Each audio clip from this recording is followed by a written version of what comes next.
ఈ లోకంలో ఉన్నారు, శ్రమలు వస్తాయి, కానీ నేను నీతో ఉన్నానని మర్చిపోవద్దు. అన్నిట్లో కూడా విజయాన్ని ఇస్తానన్నది మర్చిపోవద్దు. వాక్యాన్ని ఫినిష్ ఇట్. అయినను మనల్ని ప్రేమించిన వారి ద్వారా మనము వీటన్నిటిలో కూడా అత్యధిక విజయము పొందుచున్నాము అంట. శ్రమలతో ఆపేయలేదు, అత్యధిక విజయాన్ని ఇచ్చాడంట. నిజంగానే శ్రమలలో ఆపేయాలి అంటే షద్రక్ మేషక్ అబేద్నెగోలను అక్కడ కాల్చివేసి ఉండాలి. అగ్ని వాసన కూడా రాకుండా బయటికి తీసుకొచ్చాడంట. హల్లెలూయా. అందుకనే చాలా మంది క్రైస్తవులు అయినప్పటికీ కూడా దేవుని నామాన్ని ఒప్పుకోవడానికి, నీటి బాప్తిసం తీసుకోవడానికి భయపడతారు. ఎందుకంటే బాప్టిజం తర్వాత క్రీస్తుకు శ్రమలు వచ్చాయి కాబట్టి మనకు కూడా శ్రమలు. 40 days he was in the wilderness. Did he come out as a loser? Did he come out defeated by Satan? He came shining bright.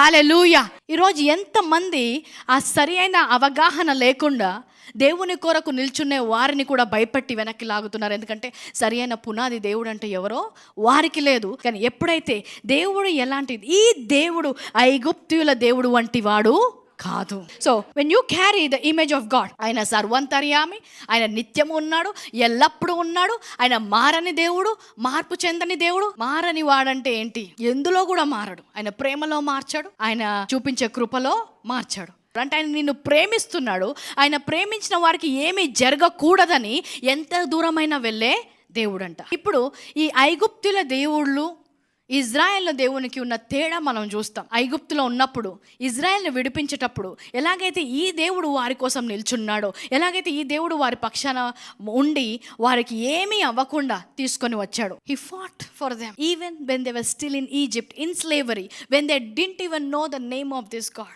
When he told to Moses, who are you? He says, I am.